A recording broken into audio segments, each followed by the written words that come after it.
In this episode, Jim and I are going to break down what strong team culture looks like, how to have those right conversations where you're complimenting people but still correcting them, and ultimately how to set up your team day by day to run. And then Jim at the end is going to talk about the why and what got him into what we're doing today, how we can improve, and we just want to say thank you. So watch this episode. I think you're really going to learn something about growing a team, if that's an interest of yours as a salesperson, as a business person, and then listen till the end for our thank you for all these years and all these episodes. Thanks so much. Enjoy.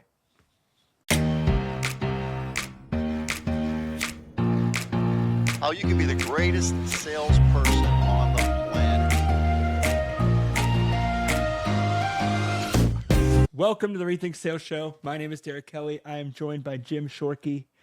Around this time with the holidays and people spending time together, I see a lot of companies doing team celebrations and Christmas parties, and I love that time of year because it really allows us to really thank people for the genuine effort they've made to grow the business in the up years and the down years and the hard moments and the good moments. It really allows us to appreciate the team for all they've done. What does that experience look like for you in terms of celebrating wins? Maybe not just at Christmas time or New Year's time. What does it look like to celebrate wins? And how do you see celebrating wins as a part of building a strong company culture? There's an idea that you'll hear oftentimes, catch somebody doing something right, catch somebody doing something well. And that's what we do. Yeah. We want to be careful that we're not overly aggressive with catching people doing something wrong. We want to catch them doing something right and congratulate them. For example, when we sell a car, that's a moment of celebration. It's a handshake, a hug, a high five, a dance. It's a great time for us. We're in the automobile business. We sell cars and trucks and whatnot. And so when somebody does sell one of our products, a salesperson that is, I'm overjoyed. If we let that moment slip, we've made a big mistake. And there's other things. Telling somebody they did a good job. Yeah. Even if they did a really good job with a client and didn't sell a car. A lot of times in different businesses, that's a time for criticism. Whereas I try to surmise, did we do a good job? Hey, thank you so much. You did a great job. Maybe we'll get that person tomorrow. Or maybe we'll get another one down the road. But I want to celebrate what they did. In that discussion, there are times where they've done things wrong. There's an approach out there called the sandwich approach, where give them a compliment, tell them what they did wrong, and then close with the compliment. Hey, Mr. Salesperson, you did a great job. Your greeting was phenomenal. Your enthusiasm was very high. You did all the things that we want to do properly, but here's one thing you missed. Oh, rats, I forgot about that. It's okay. I've made the same mistake many times, but we want to make sure we get that done right the next time. Let's take a minute and go over what we want you to do. Here's our list of things that we want you to do with our clients. So we go over that list. That would be potentially criticism, right? But we could also at the same time say, well, look what you did. There's 10 things here. You got 8 of them right. So we only missed 2. So let's work on the 2. And then I really do appreciate you being on my team.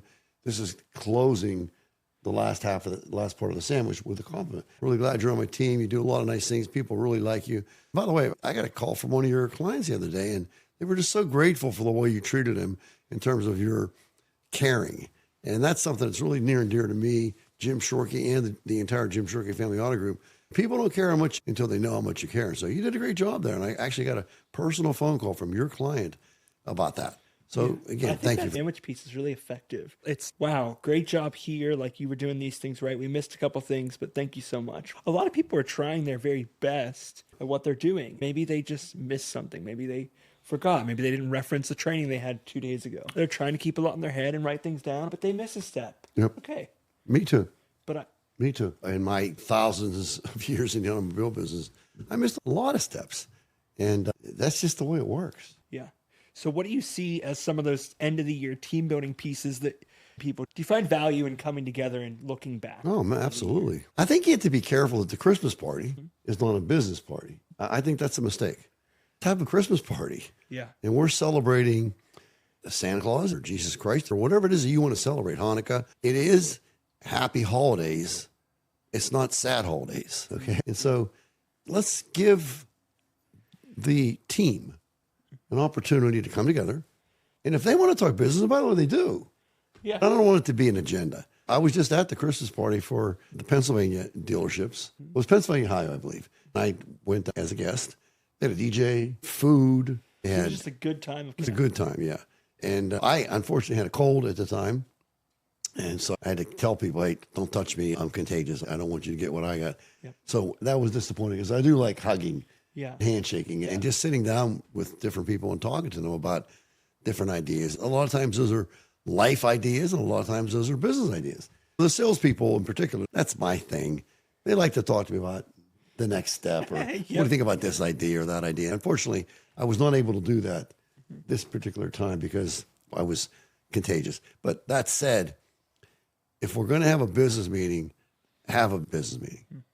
If we're going to have a Christmas celebration, a Hanukkah celebration, a happy holiday celebration, have that. I don't think the two need to be mixed up.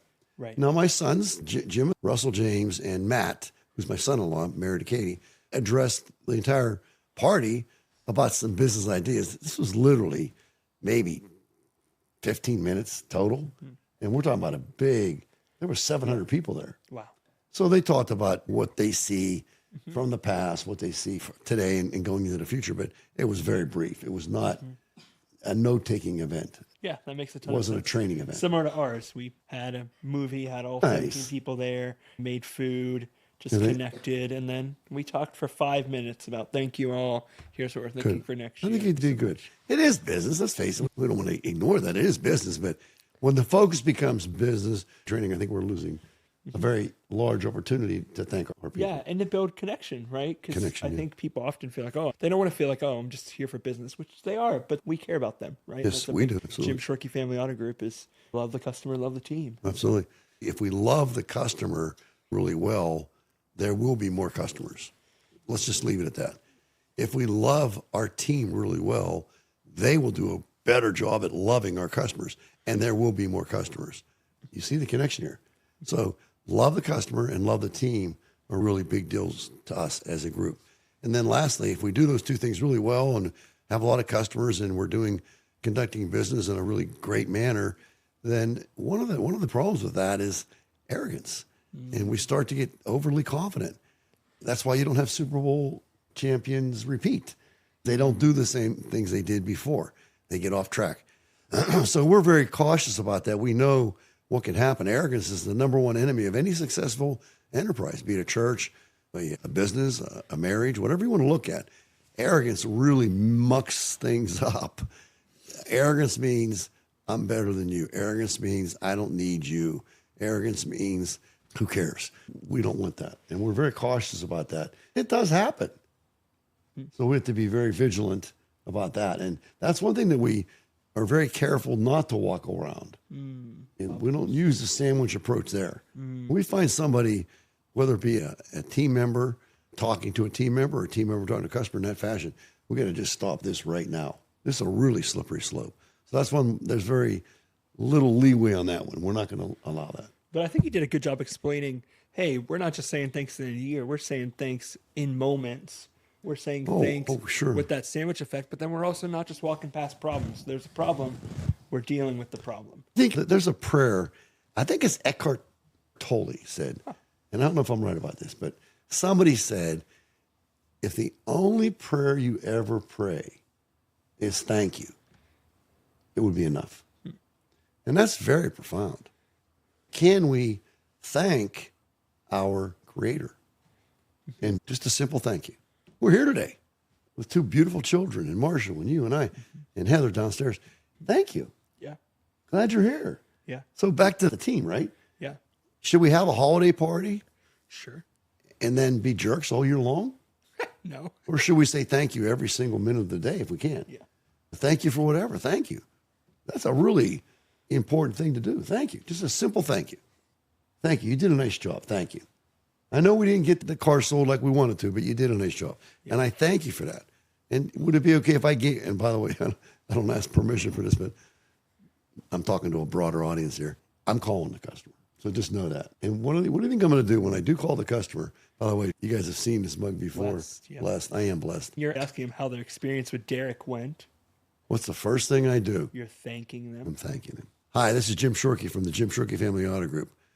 Did I interrupt anything important? The reason I called it is I saw you stopped in earlier today, and I wanted to thank you for stopping in. I'm really grateful that you stopped in. I appreciate it. So thank you for that. Thank you. And then I, proceed into how did Derek Kelly treat you while you were. It's great.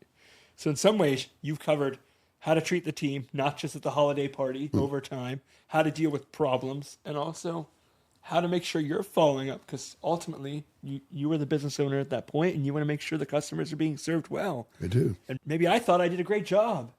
And maybe the customer's actually like, oh, the residue of my Colts. Maybe I thought I did a great job, but the customer may have seen something I didn't, right? Actually, he didn't. I brought up this concern. He didn't address it. When's the best time to fix that? Now. Right now. Yep. Right now. Right. What do you do when you have a customer complaint? You deal with it immediately. What do you do? How can we help this right? Call them. Hi, this is Jim Shorkey. I understand you're not happy with a certain situation. Let's figure out a way to make you happy. What can I do to make you happy? Called me, customer complaints. Excuse me. That was good, Jim. Thank you. I think it's super important, especially for salespeople that are out all the time, meeting new people, doing their best, having to be prime and ready much of the time. Just in life, when you go to the restaurant, are we thankful enough? Thank you for asking. Thank you for the silverware. Thank you for the great service. Thank you for the extra silverware. Thank you. It's pleasing to thank you. We learned that from our moms, right? Mm-hmm. It's such a powerful way to approach life. Yeah. Somebody opens the door for you, thank you. And then it sounds trite, and it sounds like, oh, yeah, I already knew that. But knowing it and doing it, two different things in a lot of cases. Yeah. And actually, there is a name for that. It's called the knowing-doing gap. I know what I'm supposed to do, but I'm not doing it. There's a gap. So if I know what I'm supposed to do 10 times, and I do it 8 times, the knowing-doing gap would be 2. Does that make sense? Yep. I like to get that down to 0. Right. But what if the knowing-doing gap was 9? So I know what I'm supposed to do. I know it very well, but I do it 1 time out of 10. And then I'm going to have a Christmas party to tell people how much I care. Yeah, that's good. And I go through my whole life of that year not caring, quite frankly. Was it you? Was it you that said to me, or somebody said to me, oh, Jed did, I think, when we were. Yeah. He said, well, caring is, I talked about that, and he said, well, caring is really important as long as it's not contrived. Hold on. If it's contrived, yeah, it's not true caring. how could caring be contrived? You're making if you're putting on an act, what you're really saying is, let's really nail this one, Derek. What you're saying, you can see me getting fired up here. Yes. What you're saying is, I love you. I love you. And in your mind, you're saying, I hate you. I don't like you. I don't care. I don't care. I don't care. Yeah. You can't have a contrived love or a contrived caring. You just can't. You're a fake. It's not going to work. Yeah. Caring is really important, and loving is really important, and thanking is really important. Yeah. I've said enough. Thank you, Jim. Thank you, guys. We just wanted to, at the end of this year, beginning of next year, say thank you for listening to the show, all the comments, all the love, all the support, all the questions. Were like, are you sure you said that, Jim? And you might be like, yeah, I did. Thank you, guys. Comment below what you learned, and we'll see you in the next episode.